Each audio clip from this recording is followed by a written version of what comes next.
La Divisió d'Investigació Criminal de la Regió Policial de Girona dels Mossos d'Esquadra han obert una investigació per esclarir les circumstàncies i les causes de la mort de la persona que ha estat localitzada aquesta passada nit al maleter del seu cotxe que es trobava estacionat al carrer Bernat Metge de Roses. El cos sense vida i amb clars signes de violència va ser localitzat pel germà de la víctima la nit d'aquest passat dilluns, que va ser qui va donar l'avís de la troballa al telèfon d'emergències.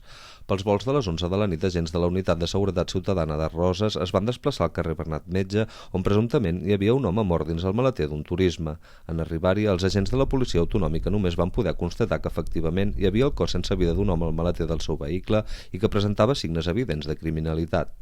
Aquest matí es podien veure dues taques de sang al terra del vial on estava estacionat el vehicle al carrer Bernat Metge de Roses. Segons apunten diferents mitjans de comunicació, el germà va explicar als agents de policia que la víctima feia 4 dies que havia marxat de casa i que no en sabien res i que el cotxe feia dies que estava estacionat al mateix punt del carrer. Aquest dilluns a la nit, acompanyat d'un amic, van anar a comprovar el vehicle i per sorpresa el van trobar obert i amb el cos sense vida de la víctima al maleter tapat en diferents mantes.